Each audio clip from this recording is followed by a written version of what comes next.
5.3 liter GM engine, you just come to the right place. Make sure you stick until the end of this video because I'm gonna be sharing with you a lot of details that you must know in order to do this job the right way. I'm even gonna be showing you how to remove the spark plug number 8, the one that nobody wants to deal with. We're gonna be seeing that on this video. It's gonna make your day. If you don't have that fancy tool to pull this boot out, what you're gonna do is you're gonna get a zip tie, wrap it around, and then pull it. Now pay attention to this: ignition coil, cable, and the boot. The boot I'm marking it in green. That's the one where you wanna pull. Never pull from the cable. If you pull from the cable, you're gonna damage that cable and you are gonna have to replace it. So again, if you don't have that fancy tool, you can pull the same way I'm doing it right here, but never pull from the cable. Keep that in mind. Always pull from the metal boot. Alright, this is the zip tie around that boot. Now what we're gonna do is we're gonna pull it from here using any pliers that you have. You can try to pull it by hand, but I'm just gonna use this. There you go. See? Beautiful. Then you just go ahead and cut it. That's it. Now for removing the spark plug, we are gonna be using a 5/8 or 16mm long socket. If you go to any mechanic shop to do this job, they will be charging you a lot. Therefore, you will be saving some money by doing this yourself.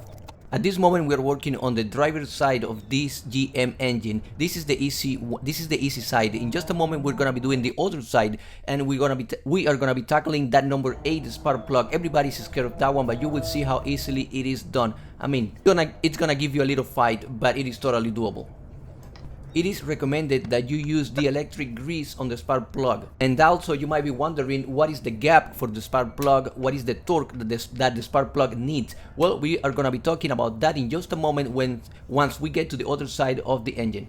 If you don't have a torque wrench, that's not a big deal. I'm gonna be doing the other side without a torque wrench so you can see that it is totally doable. Now, when reinstalling the cable, you want to make sure that the boot is aligned with the spark plug. Then you're gonna push in and you're gonna make sure that it is firmly on the spark plug, and then we're gonna go ahead and reconnect the cable to the ignition coil. The spark plug number 8, this is the spark plug of the terror. No one wants to do it, but it's not that complicated. And right here we got the ignition coil, the cable, and the boot that is over the spark plug. This plug is the one on the passenger side next to the firewall. The position is a bit intimidating, but you will see how simple it can be with the right attitude. Yes, there is a tool for removing the spark plug boot, but since I don't have it, and probably you don't, this is what I'm gonna be doing. And I'm gonna get this zip tie, I'm gonna wrap it around the boot, and then I'm gonna pull. It is extremely important that you do not pull from the cable. If you pull from the cable, you're gonna damage that cable and you're gonna have to replace it. Always pull from the boot itself. That piece of metal, that's the one that you're gonna grab on and pull. If you have ever done this type of job before, let me know in the comments how it went for you. The space is really tight, yes, I get it, but if you have some patience, you will be more than able to do it. This is like the final boss of a spark plug replacement, but we are not rage quitting today. This entire process, you don't want to rush it. Take your time. It's not a race, it's a relationship, a very complicated, stubborn relationship. Now that we got that boot out of the way, it's time for the spark plug itself. Right here, this is plug number 8, the troublemaker, the one that likes to hide and make your day a little bit harder. Now I'm gonna be using a 16mm to remove that spark plug. Now basically this is all you're gonna need. It's a ratchet with a short extension and a 16mm socket. If you ever tried filming inside an engine bay, you know the struggle is real. Smash that like button just for the camera gymnastics. If your engine is too dirty, before removing the spark plug, blow out the area around it with compressed air to avoid dropping dirt into the cylinder. If you're getting some value from this video, please don't forget to subscribe so more people can see it. Now that the spark plug is loose, I'm removing it out of the head just with the 16mm socket. In my channel, I have another video on this very same engine showing how to replace the spark plugs, and all of you asked for this specific spark plug, the number 8, and here it is, guys. Hope this helps, and please show some appreciation, like and subscribe. Getting these camera angles while doing this job was harder than being rejected by the ugly gal in the party. Take a look at this spark plug. Was not that bad, but it was about time to replace it. If the spark plug that you're using is pre-gapped from the factory and you go ahead and change it, then you may have some issues. So that's why you don't want to change the gap on the spark plug that is pre-gapped from the factory. In my case, this one is already pre-gapped, so I don't have to worry about that. Even if the gap on this spark plug is a bit different than the one that is recommended for this engine, still you don't want to change it, because this spark plug is already gapped to the optimum specifications. So don't change it if it is pre-gapped. If your spark plug, the ones that you are getting, is a different brand and is not pre-gapped, then you want to go ahead and do it. I'm going to be leaving in the comments what number would be recommended for this engine, and the way that you do the gap is something like this. So basically you're going to get your spark plug, and then you want to get one of these. You can get this very cheap at any auto parts store, and then you want to put it inside in here and move it until the desired gap. If it's not going all the way to the number that you are aiming to, then you can wiggle it a little bit and it will open this gap, so that way you can keep moving forward to the gap that you want it to be. Now if for some reason you overdo the gapping and now it's too much, what you can do is you can press on it a little bit, or you can tap. You can give it some taps that will close the gap a little bit, so that way you can go ahead and rectify and just leave it the way you want it to be. But again, you are only going to do the gap if the spark plug that you are getting is not pre-gapped from the factory.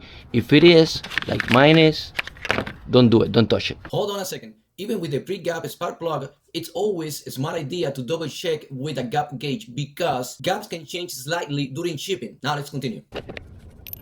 Okay, so right now I'm gonna hand thread this spark plug. Okay, so I got it like this, and I'm gonna hand thread it.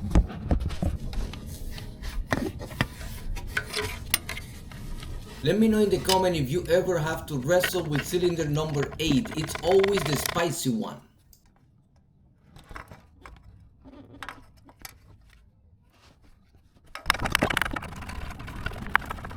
And right now, to tighten that spark plug, I'm gonna be using this torque wrench.